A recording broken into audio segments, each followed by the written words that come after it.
The Hiligaynon word mabuot means kind or good-hearted. Mabuot, mabuot. Mabuot siya nga dalaga. Mabuot siya nga dalaga. That means she is a kind young lady. Mabuot siya nga dalaga. So dalaga is a lady. Siya is he or she, but in this case, since it's dalaga, it refers to a woman or a lady. So mabuot siya nga dalaga. Mabuot siya nga dalaga. Ang mabuot nga tawo ginapasidunggan. Ang mabuot nga tawo ginapasidunggan. It means that a good-hearted person is honored. Mabuot is good-hearted.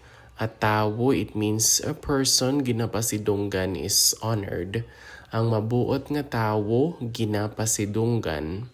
Ang mabuot nga tawo ginapasidunggan.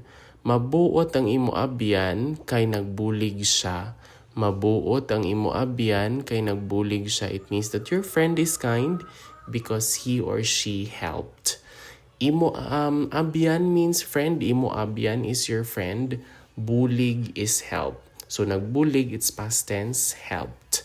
Mabuot ang imo abyan kay nagbulig siya. Mabuot ang imo abyan kay nagbulig siya. Ang mabuot nga bata ginasunod sang tanan. Ang mabuot nga bata ginasunod sang tanan. It means that a kind child is followed by everyone. Mabuot is kind or good-hearted. Bata is a child. Ginasunod is like, sunod is like follow.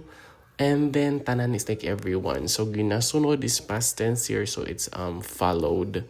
Ang mabuot nga bata ginasunod sang tanan. Ang mabuot nga bata ginasunod sang tanan.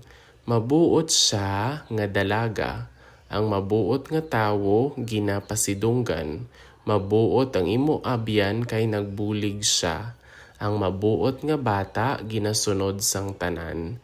And that is all for the Hiligaynon word mabuot, which means kind or good-hearted in English. Mabuot, mabuot.